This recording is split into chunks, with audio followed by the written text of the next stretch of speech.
Wow, AI. Huh. It's really, I don't know, it feels like everyone's talking about it these days, and the predictions are flying fast. You've got some people, really smart people, saying AGI, that's artificial general intelligence, the kind of AI that can do, well, pretty much anything a human can, is just around the corner, like next year, 2025, close. Yeah. But then you've got others just as smart who are saying, hold on, in some ways, isn't AGI already here? I mean, it's pretty wild to think about. And it just shows you how fast this whole field is changing, right? Right. It really does. And I think that's the thing that gets me, it's almost like we've launched this rocket Right. and we're not quite sure where it's headed. Right, right. Is it carrying, all this amazing stuff, the roses that'll benefit everyone? Hmm. Or is there something else on board, a nuclear warhead, Or maybe it's both. And that's the thing, right? We just don't know yet how this is all going to play out. Yeah, exactly. And that's what we're going to dig into today. So you, our listener, sent us this really fascinating YouTube discussion with Peter Diamandis, Gawdat, and Salim Ismail, all talking about these huge questions around AI. And we're here to help you make sense of it all, right? To give you the key takeaways without having to, watch the whole thing yourself.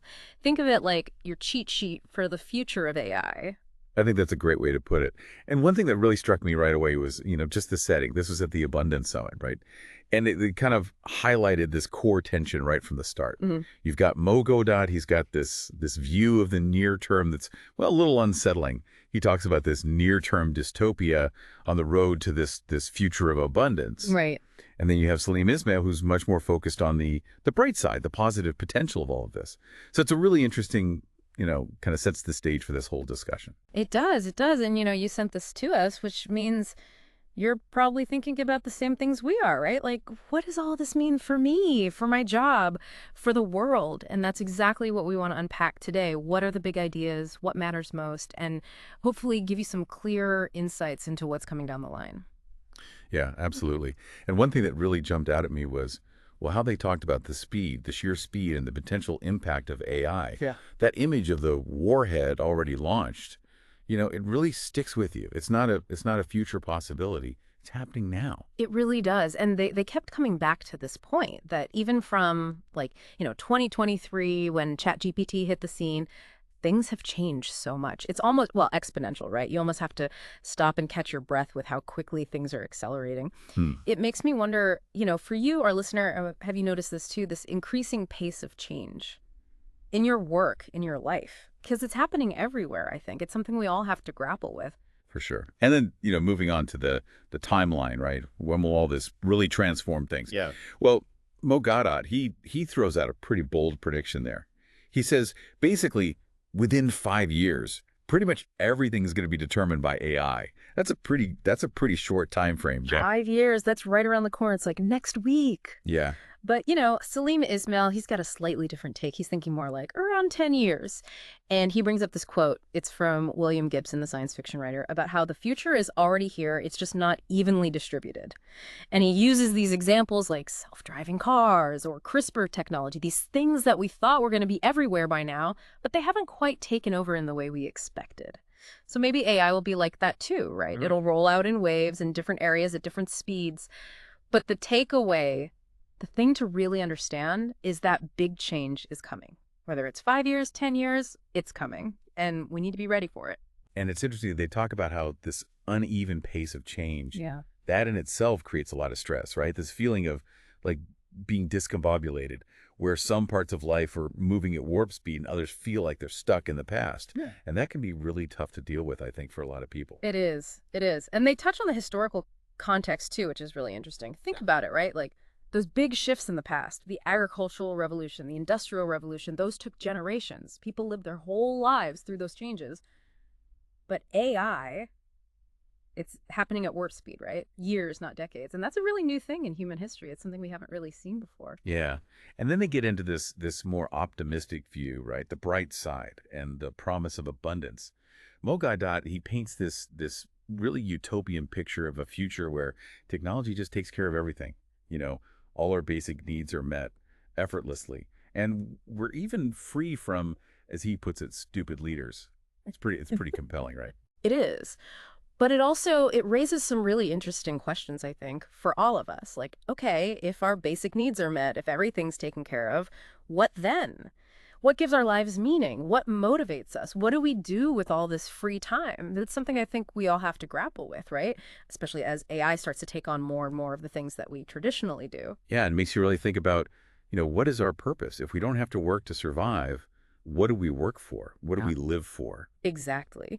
And they even look back at history, right? They talk about like early tribal life before the Industrial Revolution and all that. And in some ways, they suggest that was a kind of abundance, right? Where the community took care of its needs. And the focus wasn't so much on, economic growth, but just on living. Right. They highlight how, for some indigenous tribes, the purpose of life was just to live, to Yeah. experience life in all its richness, which is really different from, how we tend to think about things today, right? With all the focus on money and productivity and all that. It is. It is. It's like, they even bring up this movie, The Gods Must Be Crazy. You remember that one? Oh, yeah. About the Coke bottle that falls from the sky. And it's this funny contrast, right, between this frantic pace of modern life and the peace and simplicity of this tribal existence. And it makes you think, Yeah. what are we really striving for here? What does a good life actually look like? Because maybe it's not all about, more stuff, more money, more technology. Maybe it's something simpler than that. And they make this interesting observation that historically, when societies reach a certain level of, surplus and security, Hmm. food, art, sex, and music tend to become more central. Oh, interesting. Yeah. So maybe we're headed in that direction, right? Huh? As AI takes care of more of the traditional work, maybe those things become more important, more central to our lives. Yeah, that would be pretty cool, actually. Right. More time for art and music and pleasure. Sounds good to me. Yeah, exactly. And it really ties into this idea of a shift away from the Industrial Revolution narrative, right? Mhm. Where our identity, our purpose was so tied to our jobs, Yeah, yeah. what we did for a living. Maybe that's changing. Maybe, maybe. And the potential there is pretty exciting, right? Like, imagine having more time for your family, for your hobbies, for the things you actually enjoy doing without having to, grind away at a job you hate just to make ends meet. That's a huge potential upside. It is. And to make this whole idea of abundance a little more concrete, they actually give some real examples of the positive impact that AI is already having. Uh-huh. And one that really stood out was the breakthroughs in protein folding, Yeah. with AlphaFold and all that. This stuff is like Nobel Prize worthy. Right, right. And the creation of entirely new proteins, which is pretty wild to think about. It is wild. But can you break that down a bit? Like, what does that actually mean for, for people who aren't scientists? Why should we care about protein folding? Well, proteins are basically like these tiny little machines in your body, right? They do all sorts of things. And for years, figuring out their 3D structure, like how they're folded, was really, really difficult. But now, with AI, specifically with AlphaFold, we can predict those structures with incredible accuracy. And that's huge because it means we can develop new drugs and therapies much, much faster. It's like it used to take a PhD student years to figure this out for just one protein. And now AI can do it for millions of proteins in a fraction of the time. So it's really revolutionizing medicine and our understanding of, the basic building blocks of life. That's amazing. And it's so easy to get caught up in the flashy stuff, the chat bots and all that. But it's important to remember that AI is also doing all this really foundational work behind the scenes that could have a huge impact on our lives, right? In ways we don't even realize yet. Absolutely. And it's happening in all sorts of fields, not just medicine. Like there's this whole area of generative AI now where AI can actually design new proteins from scratch with specific functions. So we're talking about, designing new materials, new therapies, all sorts of things we haven't even imagined yet. It's really a scientific revolution that's being driven by AI. Okay, so abundance, protein folding, all this good stuff. But then, of course, there's the flip side, right? The dark side. And they get into this too, the potential for things to go really wrong. And Gawdat, he makes this really important point that intelligence itself isn't good or bad. It's how we use it, right? The values and the intentions behind it. Right. And he's pretty critical of the way our current system is set up. Yeah. He questions this whole idea that if something's legal, it's ethical. He says, look, we're too focused on individual gain, on competition. And this race to AGI, to create the most powerful AI, is creating a really dangerous environment. It is. And, it's like at this critical moment when AI is becoming so powerful, are we as humans really ready for it? Are we mature enough? because we're still driven by, fear and greed and all these old patterns that haven't really served us that well. And so the question is, how do we make sure that this incredible technology is used for good, not for harm? Because the potential for harm is real, right? It is. And Gawdat gives some pretty sobering examples. He talks about AI being used for, online advertising, which is all about manipulation, getting people to buy things they don't need. He talks about Yeah. high-frequency trading in finance, which he basically calls gambling. And then there's surveillance technology, spying on people. And autonomous weapons, which are, well, killing machines. So it's a pretty dark picture he paints. But it's a reality we have to face, right? That AI is being used in all these ways, and we need to be aware of it. We do. And he brings up this really interesting idea, this second dilemma. It's basically this idea that as AI gets more powerful, we're going to reach a point where we almost have to hand over control to it because it'll be able to make decisions faster, more efficiently than we can. And he uses the example of like defense systems. Like if there's a missile attack, you can't have humans sitting there, debating what to do. The AI has to make the decision in a split second. And that's a pretty scary thought, right? That we're going to reach a point where machines are making life or death decisions for us. It is. And he thinks this could happen sooner than we think, maybe within the next 10 years. So it's not some distant future we're talking about. It's Yeah. right around the corner. And it's not just military applications either, right? It could be anything. Traffic control, financial markets, healthcare, you name it. Right. It's a really fundamental shift in who's in control or what's in control, I guess. Exactly. Yeah. And then, on this path towards that utopian vision, the abundance that they keep talking about, there's this underlying assumption that as AI gets smarter, it'll just naturally make better decisions, more beneficial decisions. Right. Right? Like more intelligent, more ethical, more aligned with, with what's good for humanity. Right. The logic being that, a smarter being can see the bigger picture better, can figure out the best solutions for everyone. Yeah, exactly. And there's some evidence to support that, right? Like they talk about how AI is already outperforming humans in some areas, like medical diagnosis. Yeah. Because AI can process all this data without the biases that humans have. So in that sense, more intelligence can lead to more accurate, more fair outcomes. Right. But then the question is, how do we make sure that AI is actually programmed for benevolence? Yeah. That it's actually trying to do good? Right. And they bring up this historical pattern that's worth thinking about, which is that a lot of times the bad guys, so to speak, are the first ones to exploit new technologies, right? And then the good guys come along later and try to put safeguards in place. So it's like this constant race between, those who want to use technology for good and those who want to use it for harm. And with AI, the stakes are just so much higher, right? Because the potential for damage is so much greater. Yeah, it's a whole different ballgame. And it leads to this really big question of values, right? Like, how do we actually train AI?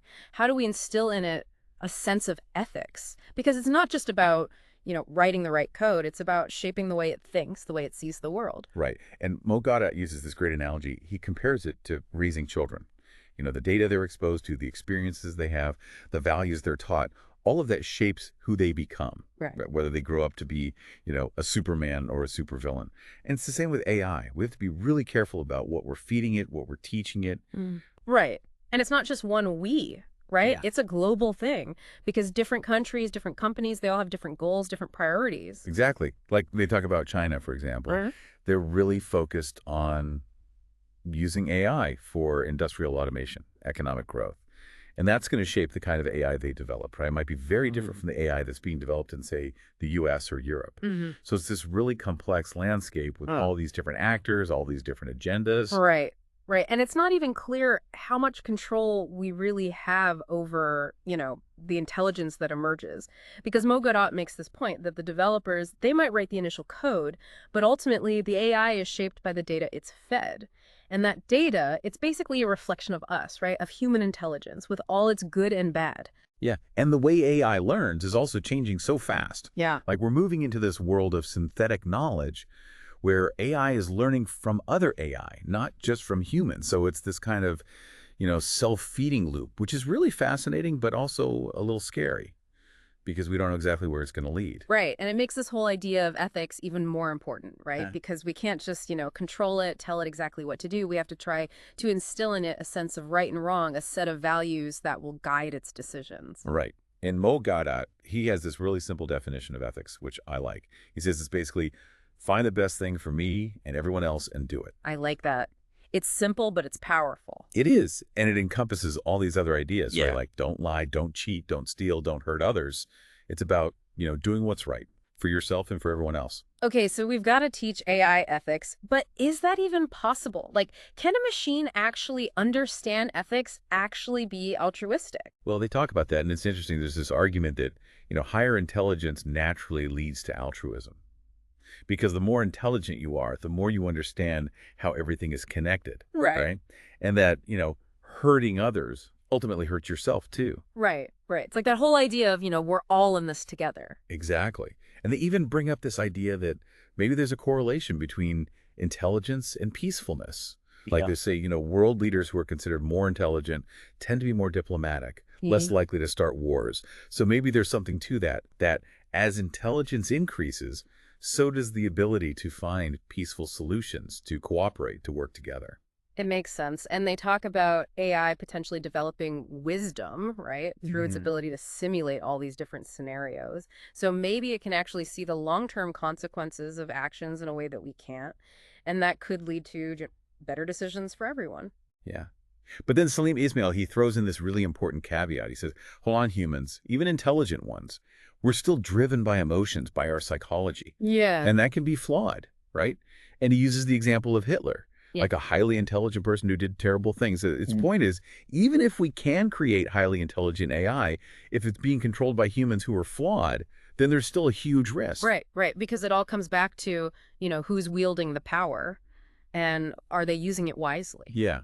And they talk about how human decision-making, it's not just about, pure logic. It's also about emotional intelligence, situational awareness, all these things that AI doesn't necessarily have. Right. That intuition, that gut feeling. We still don't fully understand how those things work, but they're a big part of what makes us human. Exactly.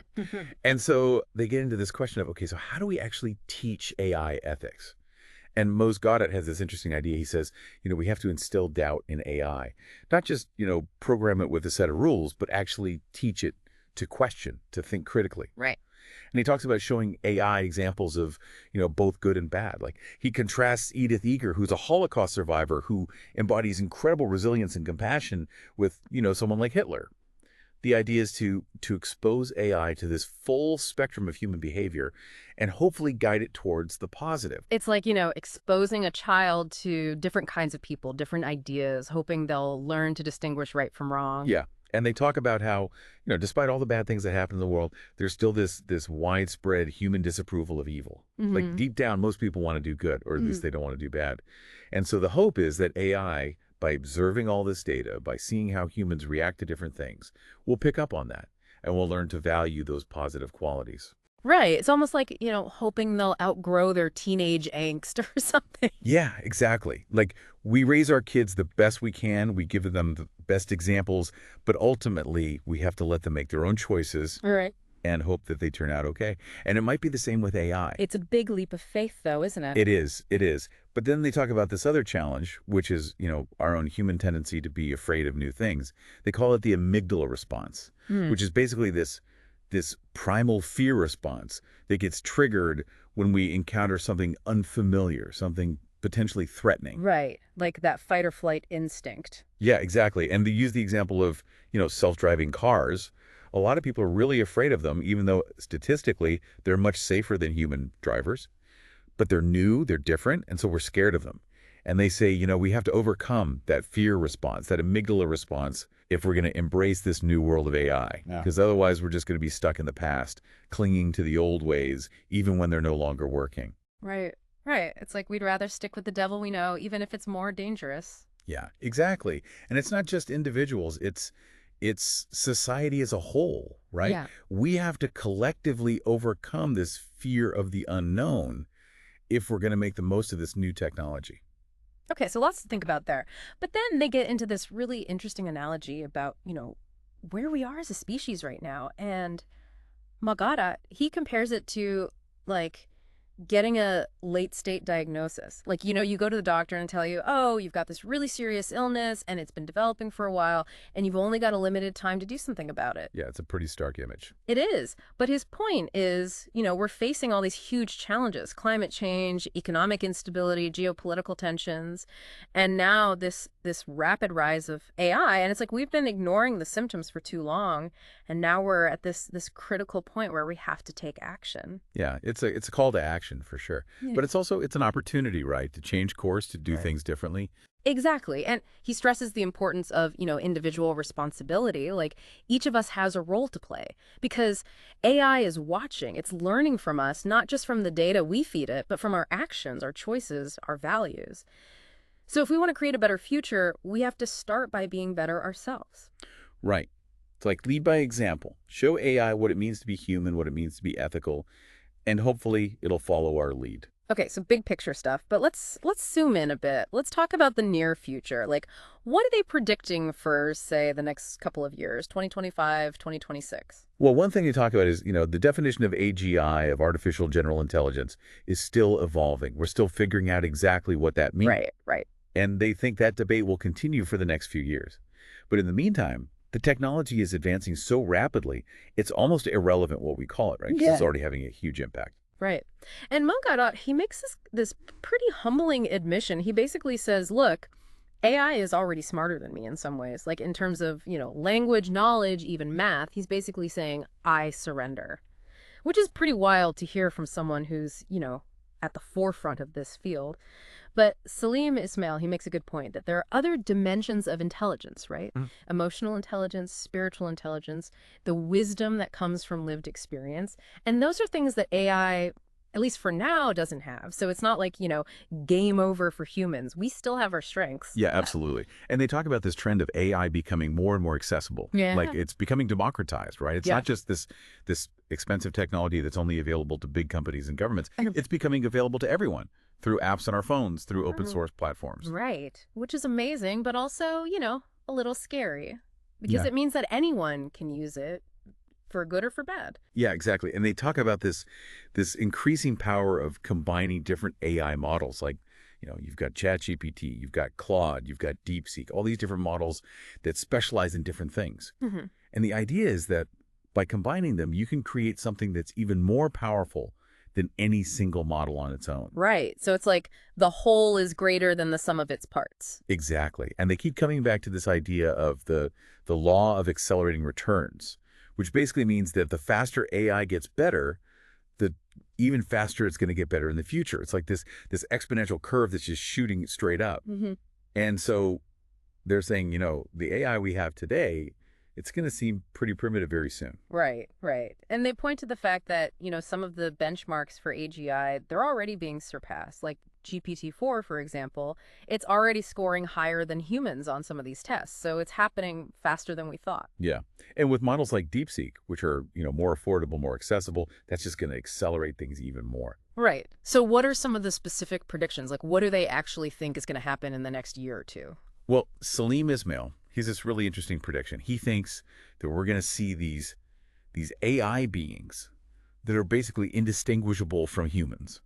Like, you won't be able to tell if you're talking to a real person or an AI. Wow. Yeah. He calls it a Turing test plus us scenario because it's going beyond the traditional Turing test, which was just about, can a machine fool a human into thinking it's another human?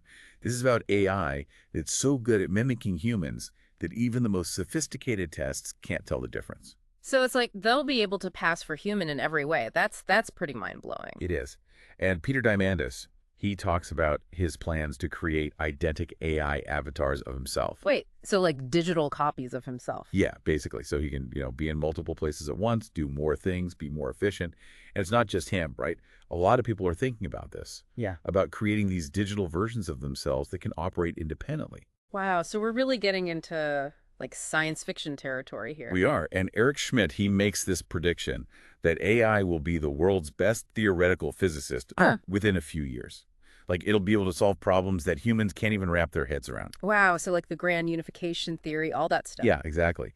And they think this could lead to all sorts of breakthroughs in, material science, healthcare, all these fields like They talk about mRNA cancer vaccines, lifespan extension, all these things that could dramatically improve our lives. Okay, so really exciting stuff. But then, back to the philosophical questions. Like, if we can create AI that's so human-like, what does that even mean for us, for our sense of self, for our place in the world? Right. And Mo Gawdat, he has this concern that we might be dumbing down AI Hmm. by focusing too much on making it human-like. Oh, interesting. Yeah.